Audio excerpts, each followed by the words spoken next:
the first thing is, one thing we talked about is be able to compare human anatomy to equine anatomy. Right there. My knee, the horse's knee. Right here. Right? So when you're evaluating your own work or evaluating someone else's work, when it comes to the sheet display, this is how I like to have my testers do it. So for rocker toe, this is what a 10 is.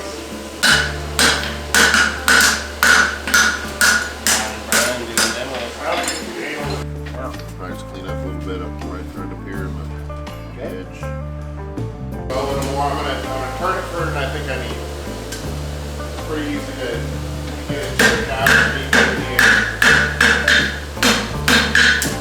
in Here, put as much pressure on it as you can and sight down through here. If I can see daylight, the white will come through. So the only place that I'm seeing. Digging in on the old lunch hour. I think there's a slide by Brian's flag. Go ahead. A little lunchtime video. Having a good vision of what the work ahead of you lies to be successful in the exam, if that makes sense. the process. Yeah, exactly. Everything you need to know for this exam is in the certification guide. These constantly get updated, so if you don't have the current edition, like actually this one, the most current one's always online. If you're an AFA member, you can go on to the app. I have a little app on my phone, and I have page by page the most updated certification stuff that there is. All right? So what the testers do is we assign a numeric value to your work based on what's written here. No different than going to take your driver's test when you turn 16. The testers, the examiners work really hard to try to take our opinions out of it. I will tell you my opinions through this weekend, and I'll do my best to say this is my opinion, this is how I look at things. But when it comes to the test, if it's not in the book, it's not in the test. You're basically shooting to a prescription. Yeah. So do you have any questions about how that goes? The certification program, really the only one of its kind in the Americas. The CJF, which is the highest level of certification for the American Farrier Association, is reciprocated through the worshipful company of Farriers in Great Britain. So the CJF is an equivalent of their diploma exam there. So it has worldwide credibility. With that said, everybody that's a part of the certification program is a volunteer. We don't get paid to be here. He gets his expenses paid for. I get the food that I bought paid for. Steel got donated by FAWS. You know, it's a volunteer thing. Everyone that comes to, as a tester or examiner, they're all volunteers. No one makes any money out of it.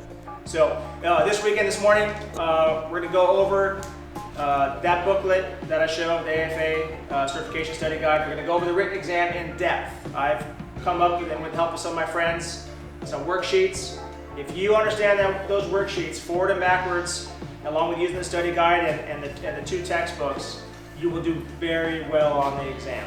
But for a lot of us, most of us got into shoeing horses because maybe we weren't meant to be doctors or lawyers or that kind of stuff. So it means we learn a little differently than everybody else. So that means you're going to have to work at being able to retain information.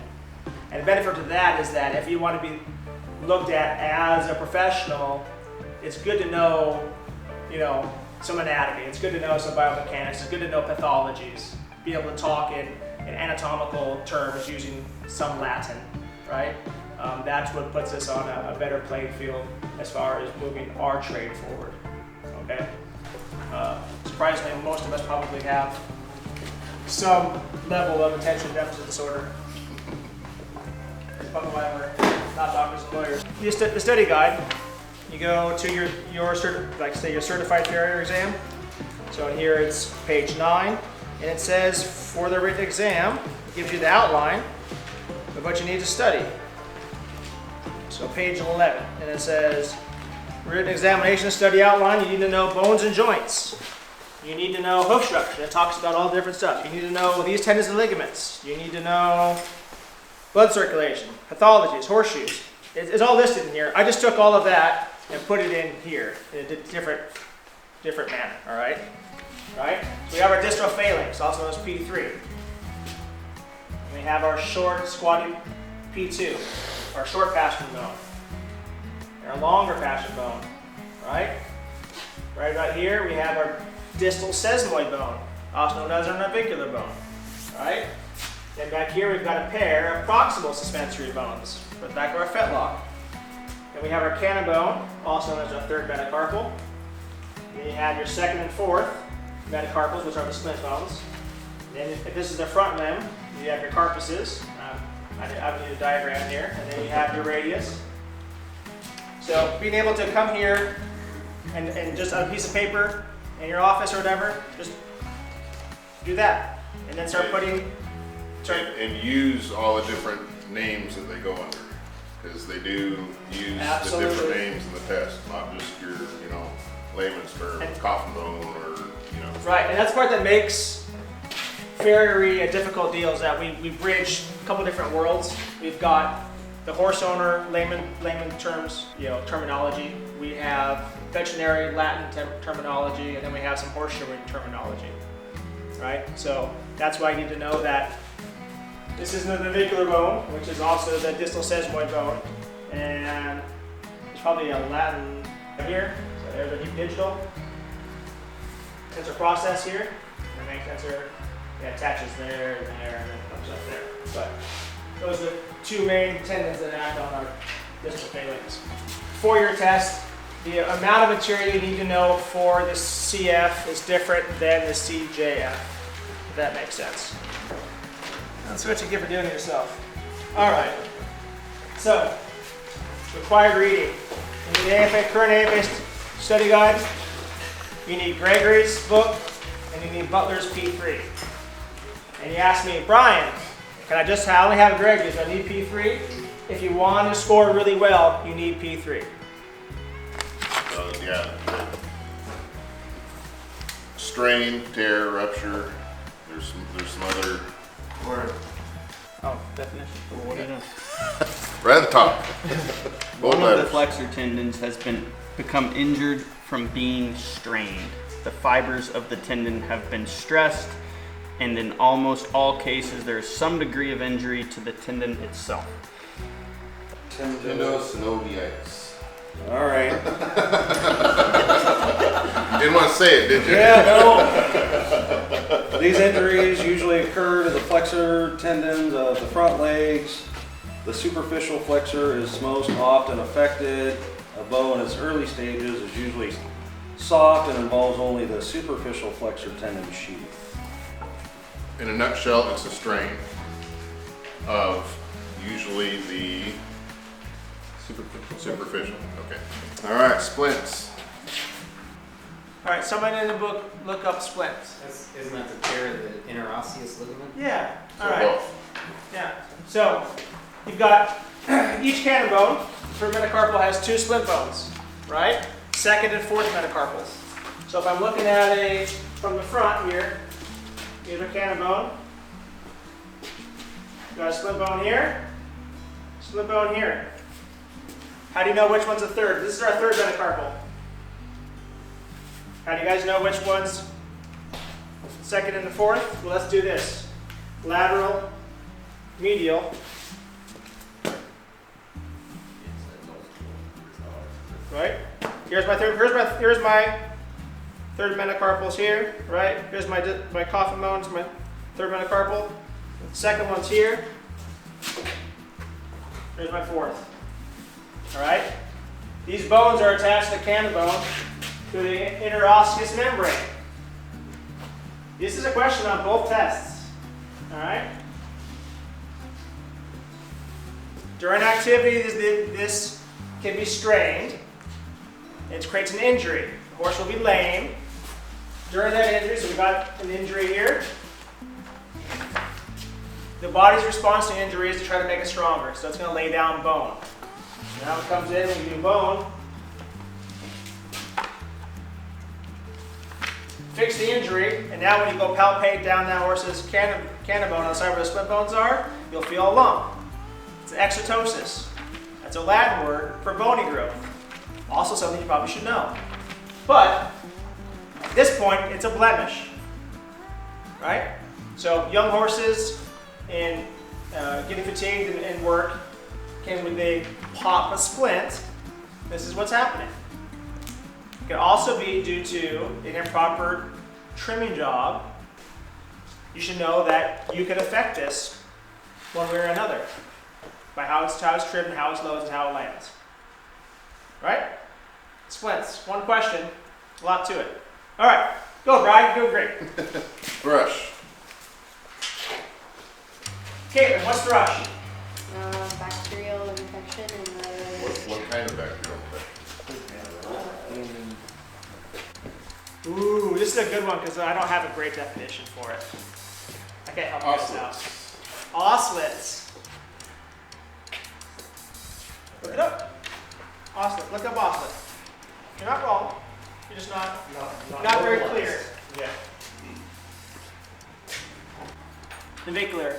Can I have a definition? Or navicular disease. How's that? Navicular disease. Chad's key word there was region.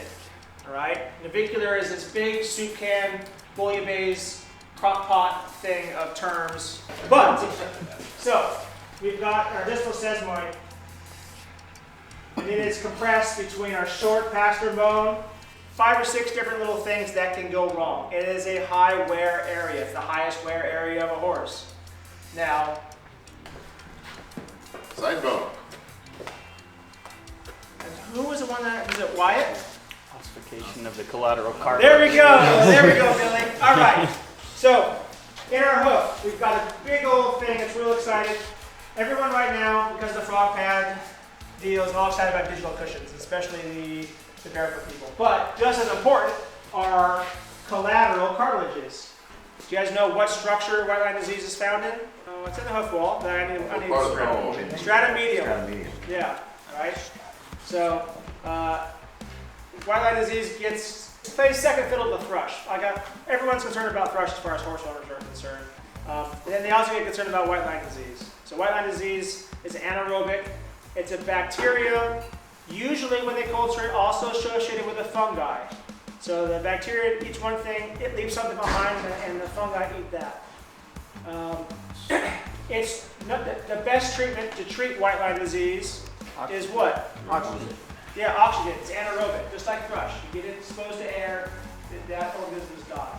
Problem is that it eats away at our hoof wall, and so to do that, we're actually removing the #1 primary weight-bearing structure in the hoof. So, whenever you're doing a resection on a white line disease, one, make sure you're not going to get sued, that you're not doing something that the vet should do. But secondly, is that consider doing some kind of support, whether using a heart bar or frog pad or something, because you are taking away hoof wall. That is that even if it's undermined, it's still doing something. I saw more white line disease in my horses when I was cold shoeing. I don't see it very often, primarily hot shoeing. So if you're cold, and the thing about the CF exam, if you shoe cold, don't decide to show up and shoe hot that day. Do what you do, but you will have to be able to use your forge to do the modifications for the shoe display. You can't pull the clip very well cold, nor would I want to try. Last one is desmitis. This is something I actually got messed up on this when I was defending something for my therapeutic. Des means ligament, and I looked that up. Itis, inflammation. So, when you have a ligament that's breaking down and doing something, it's desmitis. Oh yeah, the first thing is, one thing we talked about is be able to compare human anatomy to equine anatomy. Like the P1, P2, and P3 is this right here. That one's easy to remember. Right? Cannon bone. Right there. My knee, the horse's knee. Right here. Radius ulna. We're gonna give him a shoe boil, Holy Crown process. Yeah. The widest point back. Yeah. So basically, at the point of the heel, you want to be centered and stock Yeah. on. So basically you want it to come all the way around. You can't put a check in so it does not become trappy. Right? What's the stipulation on that? The trappiness of a fit here on the, like if you're gonna, like it goes on a foot like that, would, like what, I guess, what's pass fail when it comes to that? Examiner. Kind of Yes. What are they looking for when it comes to like that kind of thing with the? Over the frog. Are they looking for a check feel like? Yeah, so like ideally, you shouldn't be impinging on the frog. But would that be like a pass-fail type of situation? It's not listed in here as automatic fail. However, it's a good chance that if you're past your heel buttress and you're impinging on your frog, you're probably past the allowable amount of material. So a 3/4 wide shoe, 75% of that, half of it's 3/8. So 9/16 is the stop. So if you're 9/16 long and you're not touching the frog yet, you're real close to touching the frog and it's already a stop. You've already failed. Anything beyond 9/16. I will bring out a little laminated thing that we used early on to try to get our heads around this. And it's a sliding scale as to how far you can be before you're not playing the game anymore. This section here. Every hit, drop your hand. Drop your wrong hand. Go a little more. I'm gonna turn it further than I think I need. It's pretty easy to get it to the top and deep into the end.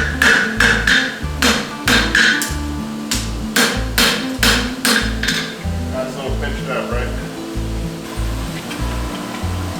So for a front bump, I'm going to have a little bit wider heat than my toe because it's a wider toe.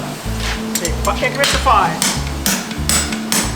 Even if it's not going to bend up, straighten it out. 5 more. And I'm making, like this is symmetrical, but I'm making, it should be a little bit bolder and rounder, and this should be a little bit tighter and straighter off of there. Does that make sense? So, even after seating out, I'm still going to be a little bit thicker on the inside. So on the ground surface, real lightly, come there, and then I'm going to come after it pretty good on the inside. The reason why you do both, if you only did it on one side, that stock's going to want to start to twist on you a little bit. So at this stage, I'll come in and I'll mark my toenails. The reason why I do this now is the next stage, I will turn my branch, and when they're underneath that toenail, I know my heel's underneath my toe. I'm in my box, right?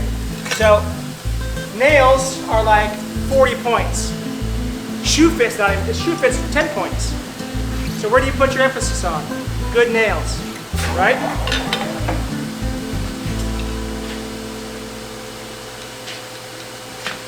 Take your time. Where are you looking when you're lining up your nails? I'm trying to be, for my toenail, I'm trying to be just about center of stock. And if I'm going to err, slightly fine of that so I can add a little bit more pitch. Because ideally I want my stock to be twice the thickness of my hoof wall. Therefore, so if, let's just say my hoof wall is a 1/2 inch and I got 1 inch piece of my nails dead center, I should be in the white line. That's where the end of the thickness of the hoof wall is. That's what appropriate stock means. And maybe just do a quick little drawing of what that foot is, where the quarters are. Is it boxy, is it wide, is it this or that? Because by the time you get done with that, come here, like you forget, you gotta run back and look at your feet. Happens to me all the time still. Now they're gonna just do it 1 foot.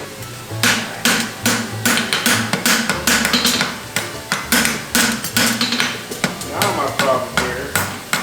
That's 14. These don't count. That's not the 10, right? 5. I'm gonna do round heels. 5. So 14 plus 10. We're gonna do that. Really. We're getting hot. So after I get it turned, I want to make sure that kind of like you're seating it out. You're flattening it out nice and good. Lift that real quick. Get in that corner. Use my heels. Here, kick down. If you need to go the other way. Do what?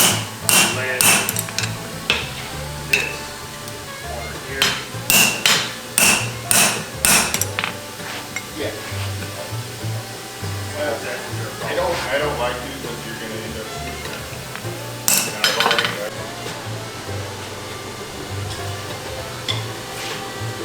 Money. I like that.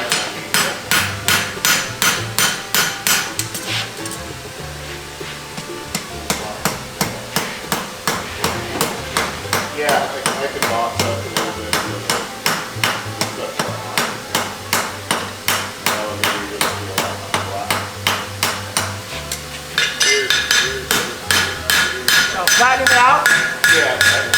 shape here. I'm gonna push this down a little bit, kind of fill this little corners up.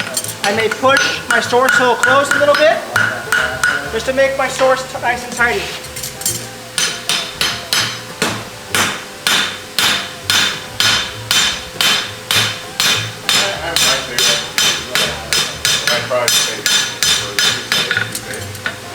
So we're pulled up. If you can see, it's not super crisp around the base of that clip. So there's a freehand remove. I'm going to go all the way in my hardy hole to get right behind the clip. I'm going to push to one side to get the side of that clip. Pull the other side to get the side of that clip. And now you can see how it's like I took a set hammer and cleaned up around the base of that clip.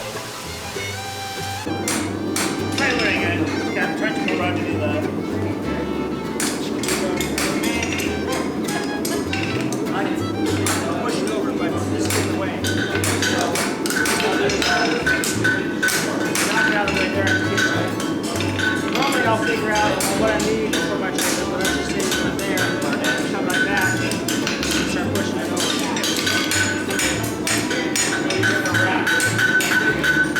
What I like to do is actually figure out what shoe I would like a number 2. What are you making? What are you working on right now? Plank stand? Journeyman? No, just trailer. Oh, trailer? Plank stand? Nice. You doing a plank stand for your journeyman run, Aaron? Yes, sir. Are you fitting it up to that H5? Yeah, That's a tough one, huh? definitely a different pattern. Aaron's making his plank stand to try and fit this foot here. The river bottom forwards. H5 foot. What heat number is that? This is about 4. That's number 4? Yeah, I'm struggling a little bit. It's cold. You're alright. Everything's cold, animal's cold. Is So am your I. next step to be clip it? Next step's gonna be clip it, yep. You're gonna be clipping? Yep. Are you clipping one side at a time, or can you do both? I'm gonna do one side at a time just because everything's kind of cold Yep. right now, but so am I. Get warmed up. Yep. Will this be your first time taking the journeyman test? Second. Second time. Yep. What about you, Wyatt? Have you done the CF?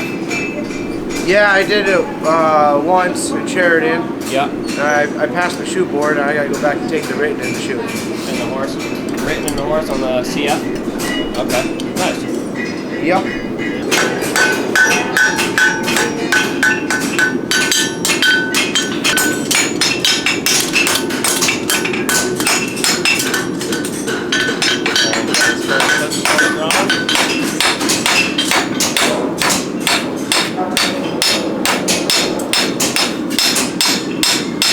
Nice clip.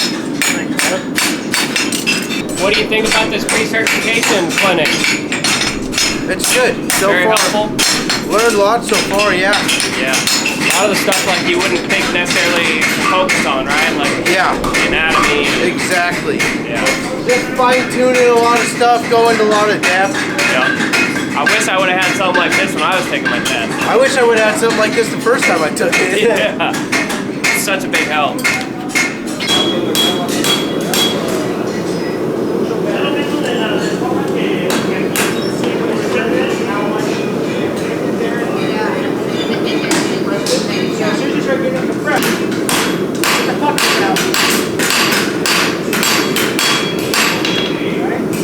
Give it a place to go.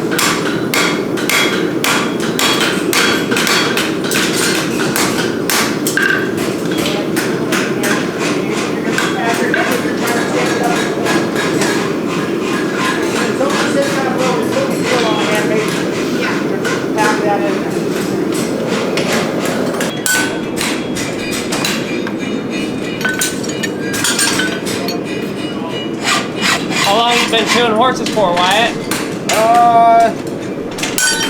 6.5 years. Then when did you hear about like the AFA certification process? Before I went to shoeing school, Yeah. but I screwed around in rodeo for too long. So your focus has kind of shifted a little bit? Yeah, sold everything. Do you feel like your shoeing practice has gotten better because you involved yourself with trying to become certified? Yeah? 100%. Do you feel like... See shape better. Shaping shoes has gotten easier. You know, maybe 2 trips to the anvil instead of 4 or 5. Yep. Just from doing Becoming all more this. efficient. Yeah, 100%. Yeah. How do you do? Getting to hang around a bunch of like-minded folk. Oh yeah. It's always helpful, right? Yeah. Yeah. It's a lot. What about you, Aaron? When did you find out about like the certification? About 3 or 4 years ago. 3 or 4 years ago? Through competition. How long you been shoeing for? 13 years. 13 years? Yeah, so I come in kind of a little late in my career, but... How did you find out about the certification? Through Foz. Through Foz? Yeah, through Foz, Brian, and everybody just started hanging around at the contests and stuff, so... Were you leery at first, like? Yep. Yeah, very much so. Just like anybody, you know, it's hard to get out of your own comfort zone, you know, put yourself out there, but... What took it for you to sign up and actually go to the first contest? Knowing that I was going to know people that I met at the contest, so Yeah. doing my certification made it a little bit easier that way. So it helped that you knew some folks that were going to the contest. Yeah, you bet. That's definitely a big help. Like if you wouldn't have known somebody, you probably wouldn't have went. Yeah, for sure. It would have been pretty tough to go. You know, it's kind of intimidating. Sucks being the new guy. Yeah. After that, it was fun. Now it's pretty much like involves everything I do. So everything's changed for the better since you started coming around and applying. It's made my everyday work a lot nicer. Made it a lot more efficient. And obviously, sorry about that. It's always better to make money faster, you know. So being efficient at the end will really helps with that.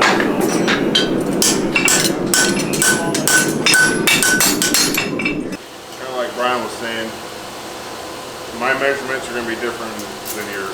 And you just got to make shoes to figure out where you need to measure. On bar shoes, I measure length, width, and bar.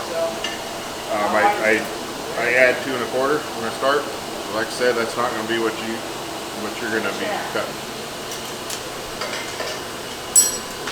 Measure width, 7 1/8.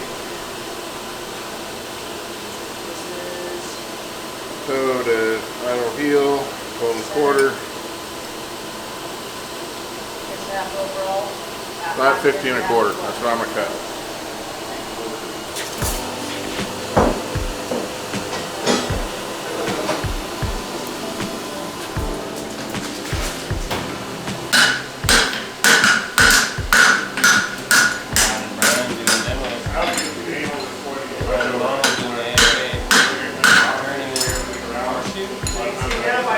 Pulling those back in, that starts to raise. Now I'm going to come back.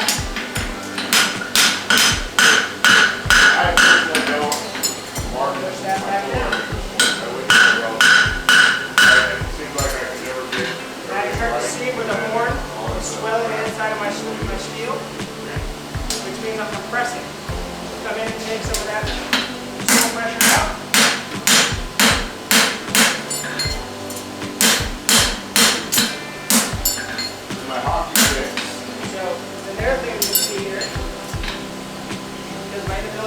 Is there a difference between if somebody wants to do the hard stop fullering or the feather You can fullering? feather it. Either way There's is nothing fine. that says in the book that you can't feather.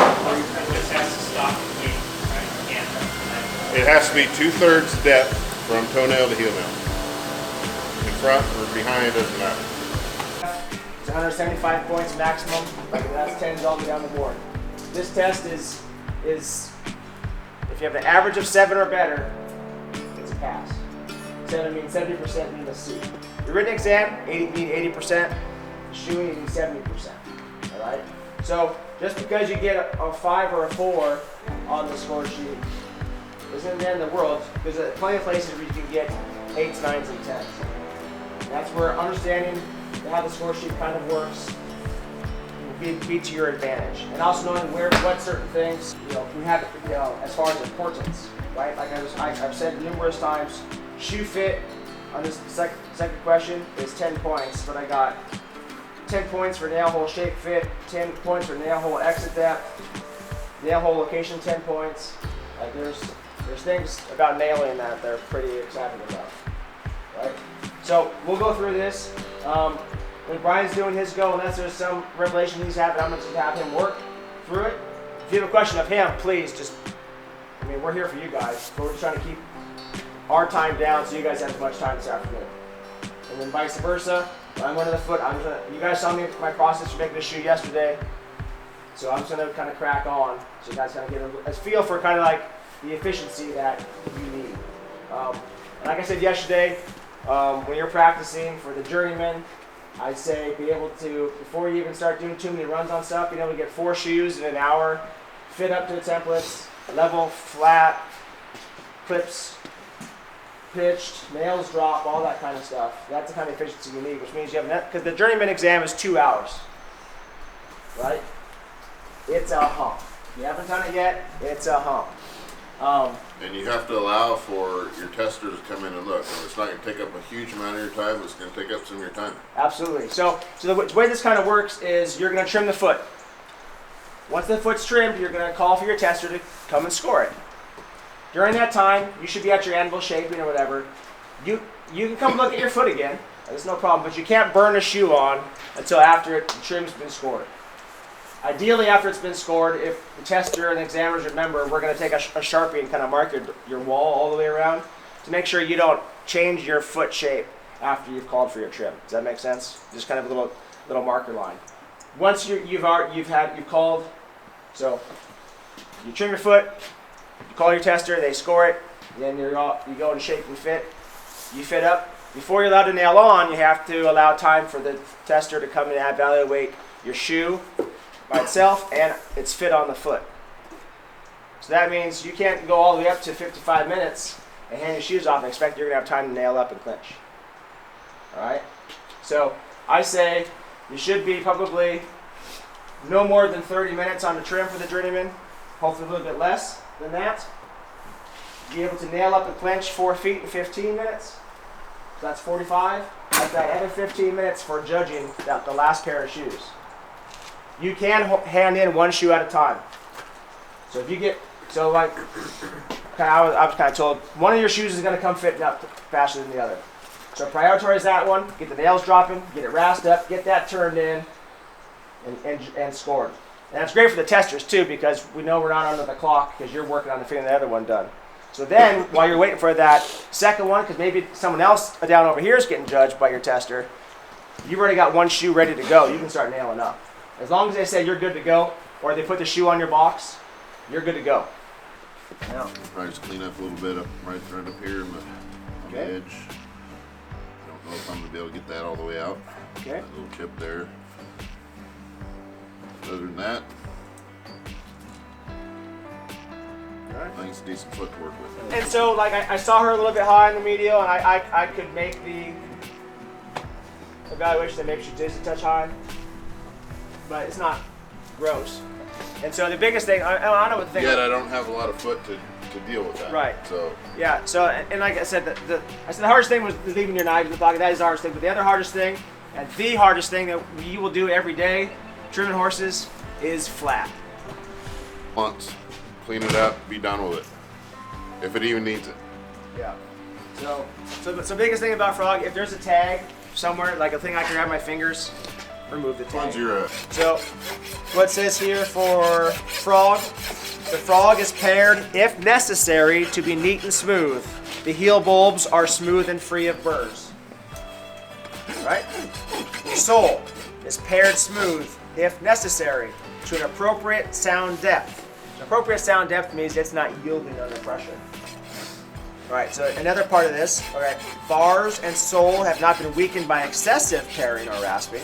Once again, strong. And then the big one here, the seat of the corns are paired to be non-weight bearing.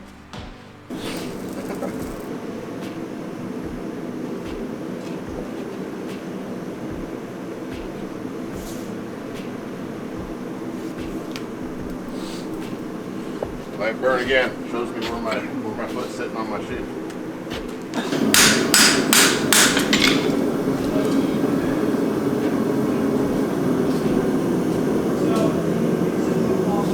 You're just marking mark in your box in there, right? Correct. I gotta rasp my heels back a little bit because I'm still a little bit long yet. So I'm just kind of giving myself a mark.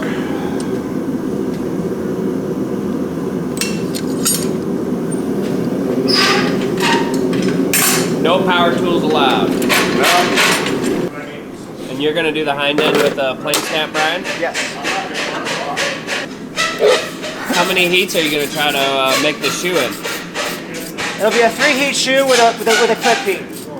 With a clip heat? Mm-hmm. So bump and turn, and then heat per branch, and then a clip and fit. About 4.5 then? No, if I'm good, 4. You can do it. Say that's about 3/8. So I have a 13-inch foot.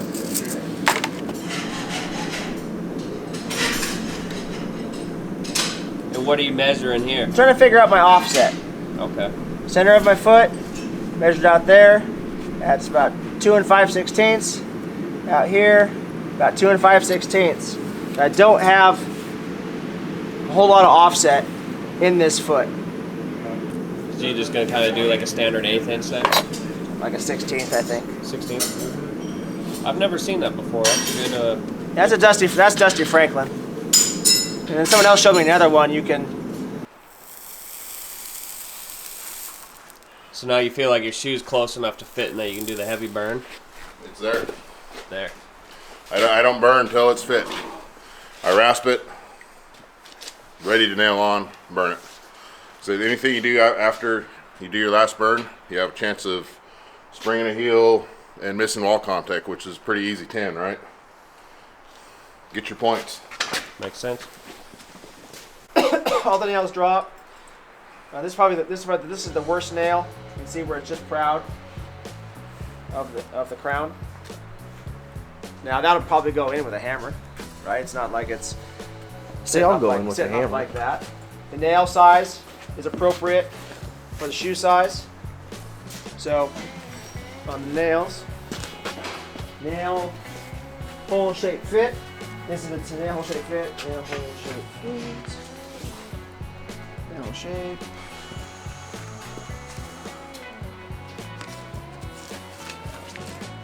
Change this stuff.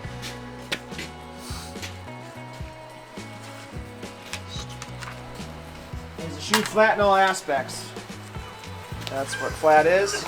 So it would look like this. Not perfectly flat. I'll look at it from across this way. Not perfectly flat. I go here. Not perfectly flat. Okay, so it's not a 10. All right, so now, is it detrimental to the horse? So this is where, like, if I had my clipboard, does it rock around? No, not really. Right? So I know it's not going to be moving around on the foot. So I look at like how many blows or how many areas are out of sorts. I mean, it's bloody damn close, right? I'm going to give him an 8. Maybe like an 8.5, so like halfway between. But this is says for ease, we'll say an 8. All right? What's the next one on that, Kyle? Shoe forging finish. All right, so shoe forging finish. So as a tester, I try to get everything set up where I set you up for the best possible score for shoe fit and for expansion and length. And try to hold it there for your shoe fit. And I'm going to come here and look at it. Lateral is sweet as F. There's a little bit of shoe where the clip was, not his fault. And then I see he's a little bit full and coming into the widest part on the medial branch. All right. So is it a 10? No. And I would say of that radius from widest part all the way through, I'm probably missing 2 points. Right? So give him an 8 on shoe fit. Next. So, journeyman folks, I'm not setting those all the way in. If I got to move the shoe or do something with it, you can't grab it if you've got 10 nail fit. I don't because of that one, but it'll go in. So if you have the time, even everyday work, get 2 nails in it and check it. pop those off.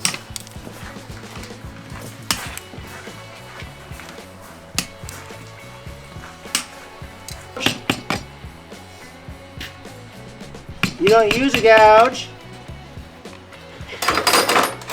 That's a hammer gouge. You can use a push gouge. I think Brian has a push gouge. Yeah, I prefer push gouge. Push gouge, you gotta keep it a little sharper. So I like a hammer gouge. Plus I like to tip my clips in after I'm done nailing, so. The Jim Quick gouge is really good. It's the tits. It's like you're wrapped in $20 bills or something. Yeah. That's domestic.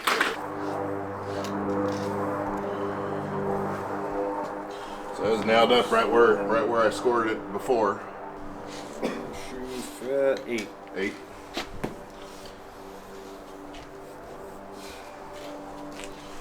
So you're basically saying it hasn't moved since he Correct. Yeah. So whatever that score before was, remains the same. it has not moved from that. So it's going to be the same score as before. Nail hole location. For that, it gives it a different look.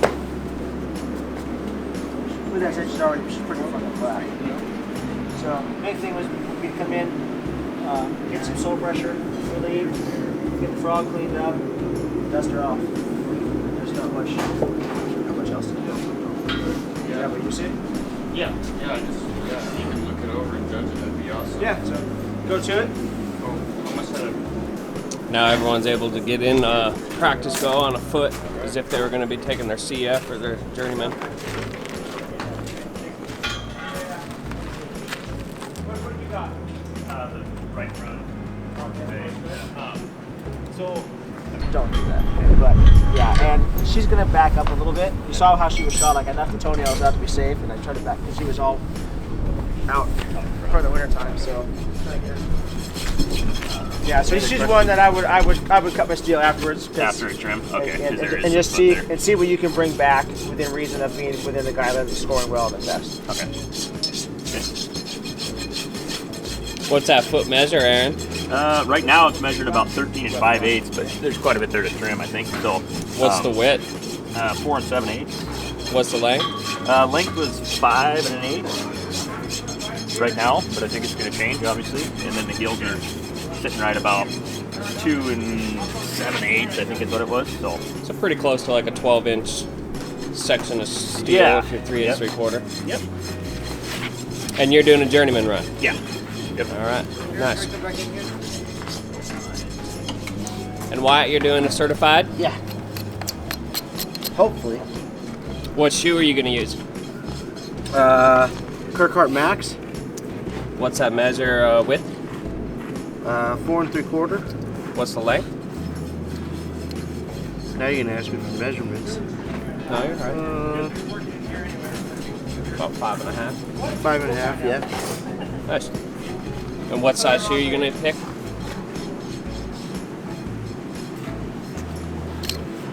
I got an odd. Got an aught. Or About no, me. sorry, a 1. Good. Kyle, are you doing a journeyman or a certified?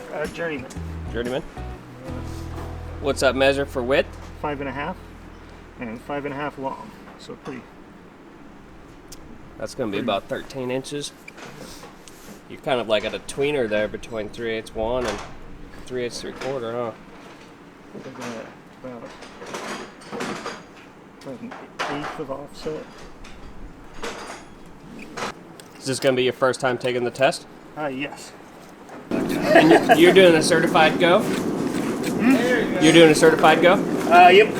Is this your first time taking the exam? First time doing the AFA stuff. AFA? I went to mission and I want to unlearn everything. I want to unlearn everything I did. So this is your first time taking the AFA certified? Yep. Nice. Discovered that squaring the feet non-stop does not help Yep.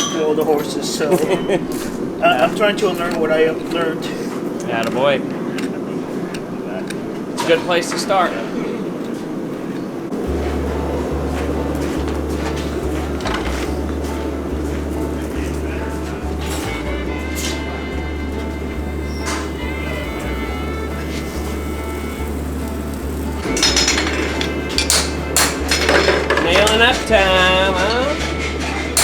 snug.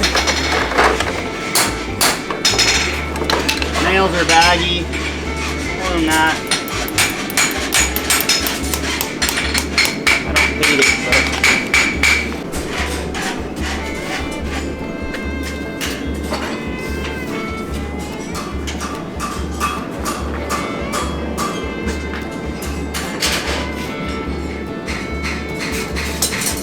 Toe pressure looks good, right? How's the heel width? a little snug, but Brian said it would be a passing job. How's it look on the top?